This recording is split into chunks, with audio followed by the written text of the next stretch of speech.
through the truth tonight. Resilience isn't about being unshakable. It's not about never falling, never stressing, never breaking down. Resilience is about rising again. It's choosing small wins daily. It's setting boundaries to protect your energy. It's learning to breathe through anxiety, to bend instead of break, to root yourself in the present moment. Resilience is fueled by hope, not blind optimism, but the quiet courage to believe tomorrow still matters. And when you put all of that together, you see resilience for what it really is. Not perfection, but persistence. Not being untouched, but being unbroken. That's the strength you carry now. Take one more breath with me. Inhale steady. Exhale slow. Hold this truth in your chest. You are more resilient than you give yourself credit for. And resilience practiced daily becomes not just survival, but strength. But the journey doesn't end here. Resilience is powerful, yes, but it deepens even more when paired with understanding. At 9 p.m., Satoshi Tanaka will meet you. His voice carries calm precision, the balance of Japanese and English rhythm, the wisdom of emotional literacy. Where I have guided you to practice resilience in action, he will guide you to understand the language of emotions themselves so you can name them, navigate them, and never be ruled by them. So breathe once more. Inhale resilience, exhale readiness, and step forward from surviving with strength to understanding with clarity. Strength isn't always loud. Here's the thing about resilience. It's not always about being tough, loud, or unshakable. Sometimes resilience is soft. It's showing up for yourself when no one else is watching. It's sending the text you've been avoiding. It's getting out of bed on the day your body feels heavy. It's choosing water instead of numbing out again. Strength doesn't always roar. Sometimes it whispers. And those whispers, they add up. Every small choice to keep going, every quiet step forward, that's resilience at work. You don't need to break records. You just need to keep moving. Resilience lives in the small wins, the bed you made this morning, the walk you took instead of scrolling, the moment you paused to breathe instead of spiraling. These things may feel tiny, insignificant even, but your nervous system notices. Your mind takes notes. Your body remembers. I can still choose. Small wins stack. They build momentum. They remind you that you're not powerless, even when life feels overwhelming. So don't underestimate the little things. Write them down. Celebrate them. Let them remind you resilience isn't built in a single leap. It's built one steady step at a time, and every step counts. Here's something we don't talk about enough. Stress isn't always the enemy. Stress means your body is trying to rise, to meet a challenge. The problem is when it doesn't stop, when the pressure never lets up, when the system never resets. That's when stress turns into burnout. And burnout isn't a badge of honor. It's a warning sign. So resilience isn't about pretending stress isn't real. It's about learning how to notice it early. Listen to what it's telling you and release it before it breaks you down. So what does coping without collapsing look like? It looks like pausing to stretch when your body feels tight. It looks like drinking water before your third coffee. It looks like naming your feelings out loud. I'm overwhelmed. I'm frustrated. I'm tired. So they don't stay bottled up inside. It looks like taking 5 minutes to breathe before you hit send on that email, before you scroll endlessly, before you shut down completely. Coping isn't about doing something huge. It's about building tiny release valves so the pressure doesn't explode.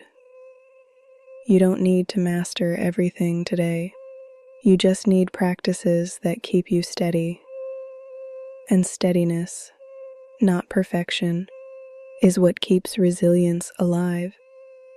So the next time stress rises, ask yourself, what's one small thing I can do right now to ease this pressure without collapsing under it? That one thing, that's resilience in action.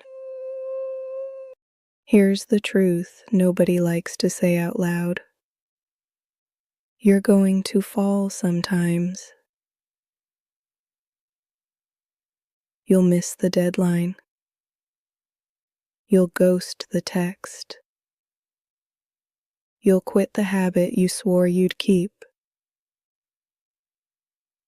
And when that happens, the critic inside gets loud. See, you can't stick to anything. You'll never change. You always mess it up. But listen, falling doesn't mean failing. Falling is human. Failing is when you decide not to rise again. Resilience isn't about never falling.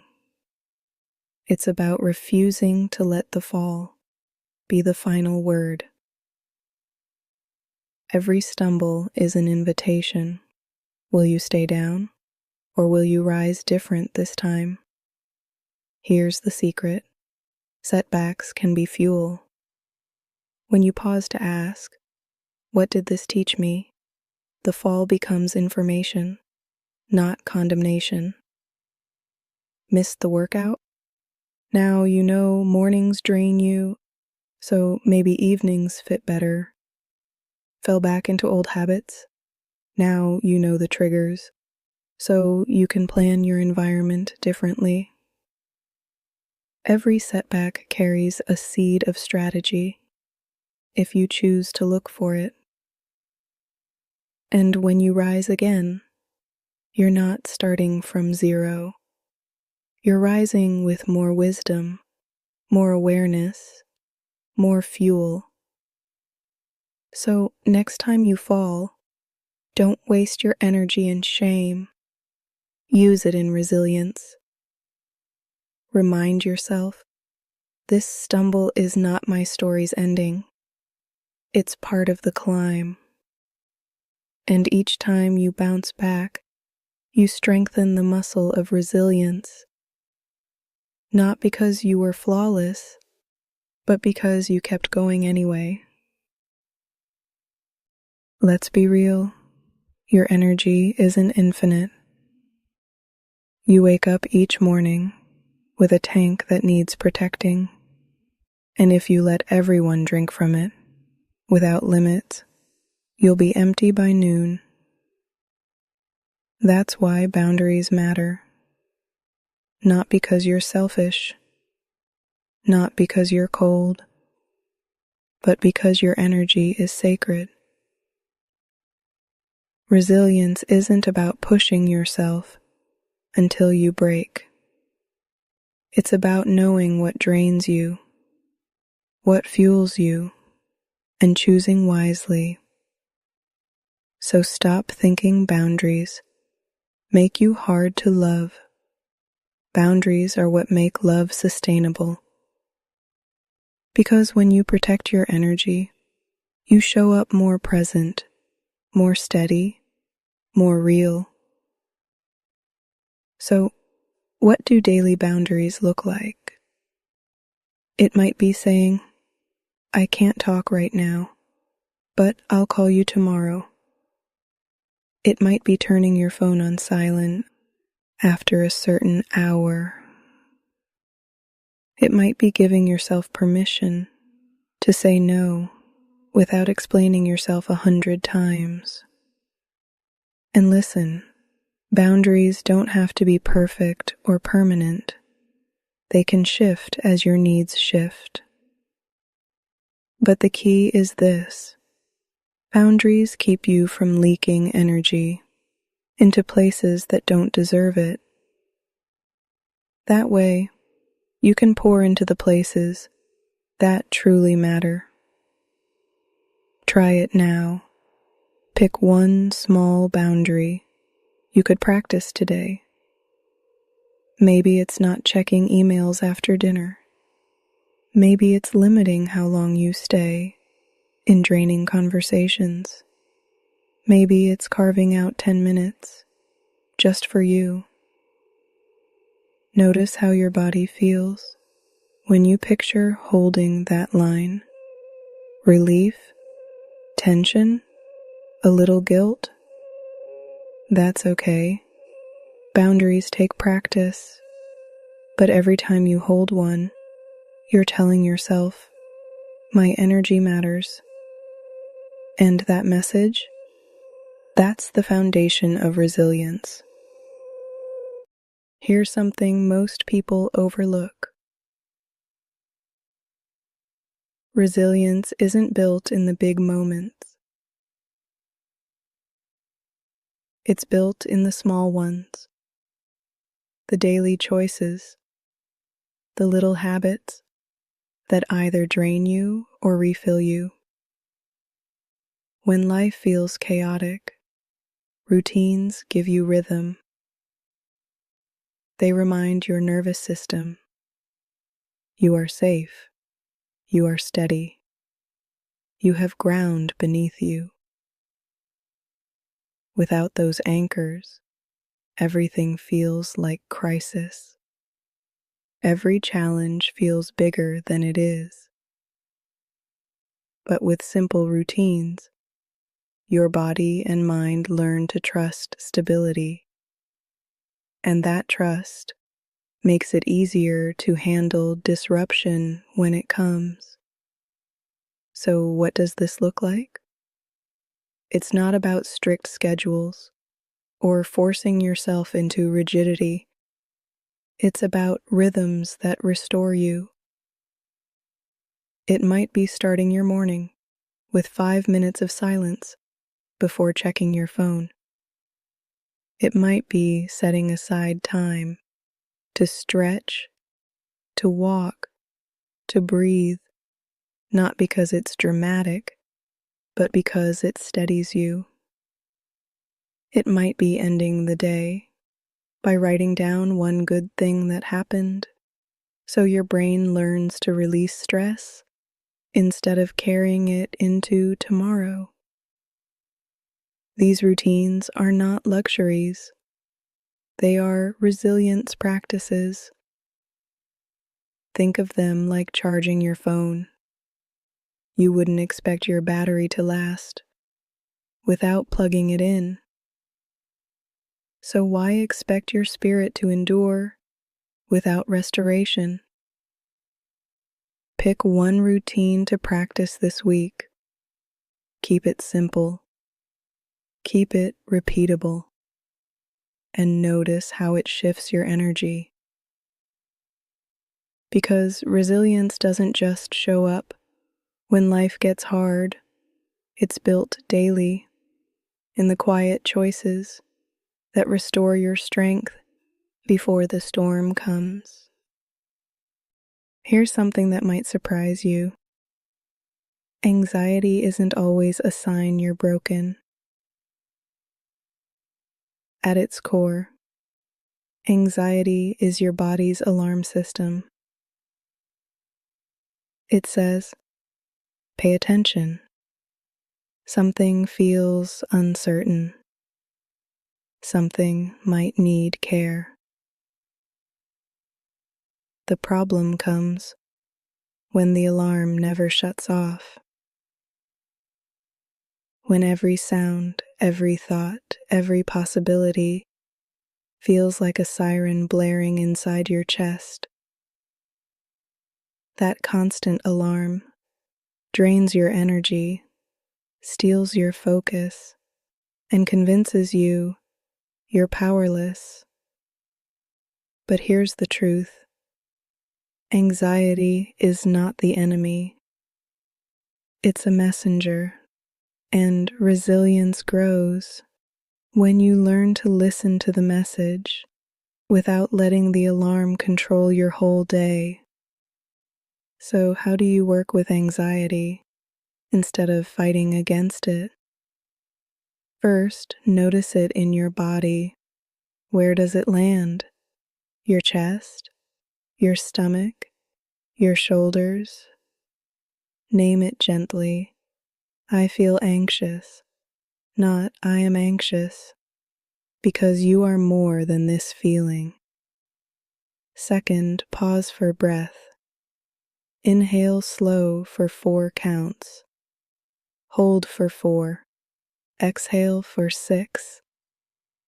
Do it again until the alarm softens, until your body remembers you are not in danger right now.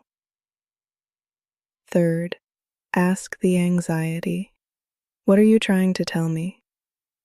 Maybe it's reminding you to prepare for something ahead. Maybe it's telling you you've stretched too thin. Maybe it's pointing to a place where you need support. When you treat anxiety as awareness, you shift from panic to presence. Because now, instead of drowning in it, you're using it. And that's resilience. Not erasing the alarm, but learning how to respond to it with steadiness and care. So the next time anxiety rises, don't hate it. Don't shame yourself for feeling it. Pause, breathe, listen, and then act from awareness, not from fear. That shift, that's how you turn anxiety into resilience. Here's something nature teaches us. The strongest trees aren't the stiffest ones. The trees that survive storms are the ones that bend with the wind, not the ones that try to resist it. Resilience works the same way. When you're too rigid, when you demand perfection, when you cling to one plan, one path, one identity, life's changes feel like destruction. But when you stay flexible, you can adapt. You can shift your approach without losing yourself. You can move with the storm instead of snapping under its weight. That's not weakness. That's wisdom. So, how do you build flexibility? Start small. If a plan changes, instead of spiraling, practice asking, what's another way forward? If something goes wrong, instead of labeling it failure, ask, what can I learn from this? If a door closes, Remind yourself, closed doors redirect me. They don't define me. Flexibility is a mindset shift. It's trading the question, why is this happening to me? For, how can I move with this and grow through it? And just like stretching a muscle, the more you practice, the easier it becomes. Try one flexible act today. Maybe take a different route home. Maybe say yes to something new. Maybe let yourself rest instead of pushing past exhaustion. Every time you practice bending, you prove to yourself, I don't have to break.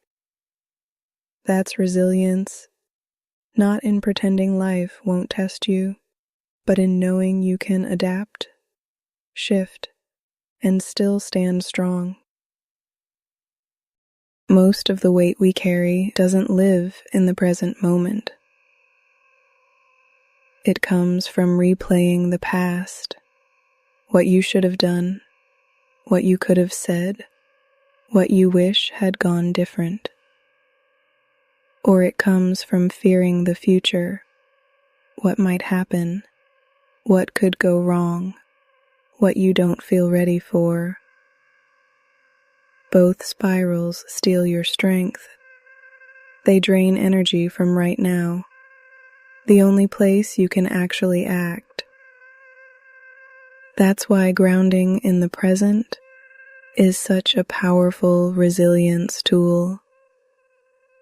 Because when you anchor here, in this breath, in this step, in this choice, you take back control from the swirl of past and future. Here are a few ways to practice. Start with your senses.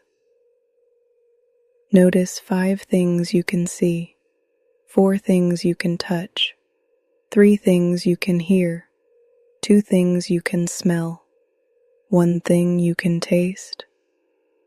This pulls your body and mind back into the present moment. Or try mindful breathing. Inhale slowly for 4 counts. Hold for 4. Exhale for 6. Do it 3 times. Another practice. Say out loud what's true right now. I'm sitting in this chair. My feet are on the floor. My hands are steady. Simple, yes, but powerful. Because your nervous system relaxes when it knows exactly where you are. Grounding isn't about denying the past or ignoring the future. It's about reclaiming your power in the one place you actually have it, here. And each time you ground yourself, you strengthen the truth. I can handle this moment. Not tomorrow, not yesterday. This one. And that's how resilience grows. One present breath at a time. Sometimes people roll their eyes at hope, like it's soft, like it's naive, like it belongs only to dreamers. But hope, real hope, isn't blind. It's brave. Hope is saying, yes, I see the struggle. Yes, I know the odds. Yes, I feel the weight. And still, I will believe in a future worth moving toward. That's not ignorance. That's courage. Because despair is easy. It takes no effort to give up. But hope is a daily decision. to keep walking when the road feels long,